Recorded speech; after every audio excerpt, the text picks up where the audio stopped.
Hi, this is Miss Andrea. I'm here in EcoStation at the Children's Museum of Houston.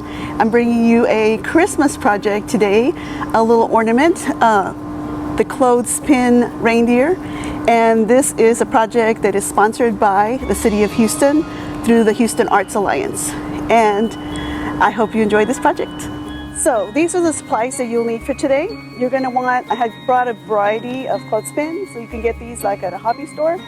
Or if you can't go to a hobby store, that's fine. You can get regular clothespins and those will work. I've got some tiny ones, some ribbon, corks. If you want to make the body out of a cork, you can, but that's optional. Hot glue gun. We have different colors paint, some paintbrushes, and some water. Cotton balls, pom-poms, and foam. And that's pretty much, and some of this stuff is optional. So it's a very easy supply list. So this is my example for my clothespin reindeer. I use these kind of clothespins for this, and I used cork. And so basically what I did was, you can glue upside down the clothespin on here to make this kind of an ornament. And actually, you don't have to go through the whole thing with the body. You can stop here, you can paint it, you can put a little ribbon on it. And then what I did, I just did it with paint. So I got my brown, I painted it, I took my white and my brown and a little bit of yellow. So it's mostly white with a little bit of brown and a little bit of yellow to get this color here that's kind of like a more fleshy color for my antlers. But you could do the whole thing brown. It doesn't really matter. I just kind of like to have a different color for my antlers. So basically what you're going to do is once you've glued these on, if you want to use the cork, I would paint all of this ahead of time, and then you're going to glue your cork on like that, and you'll just add the back. So it's very, very easy. I'll show you a little trick with the front, but you can also, like I said, you could do it just like this, or you could glue another one in the back and just make a very shortened reindeer. And it's very cute. You could put a little piece of felt on it. You can do all kinds of decoration with it. So that's one thing you could do. You could cut the legs off of this one and put it in the middle, and that would elongate it. If the legs were gone, then that would give it kind of a nice body. So that's several different ways that you can do it. I like mine to stand on its own. So something interesting about the antlers on a reindeer. Did you know that female reindeer also have antlers? This is something that I really did not know. They're the only one of the deer family that do. They're not as big and impressive as the male's antlers. And the other thing is that the antlers fall off every year. I mean, I think that's pretty incredible.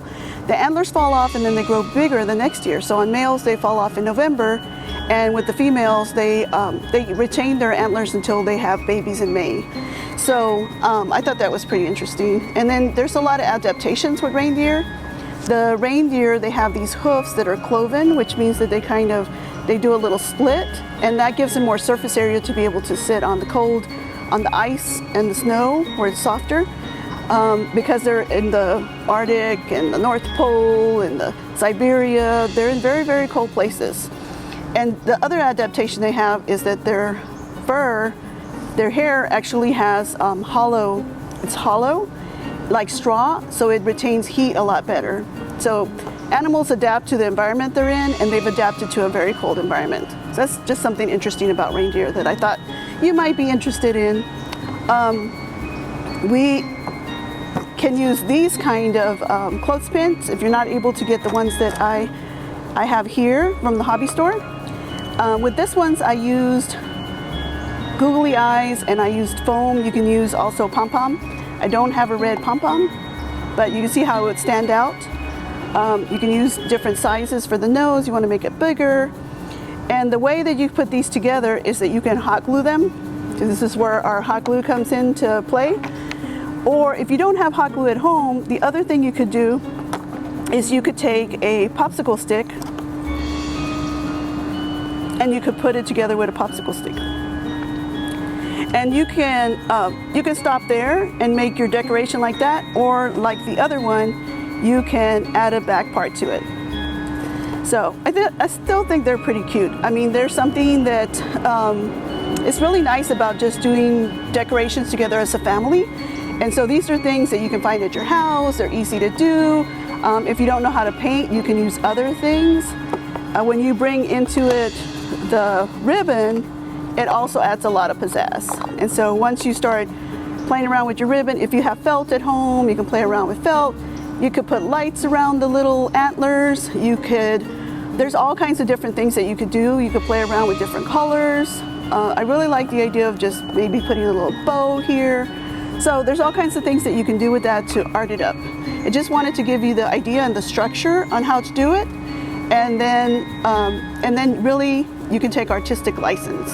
So if I had this to do over again, I'd probably make the nose just a little smaller, and I'd give Rudolph a big old smile, because he kind of looks like he's spooked there, but if we put a smile, it would look like he's just smiling at you, so I really like that.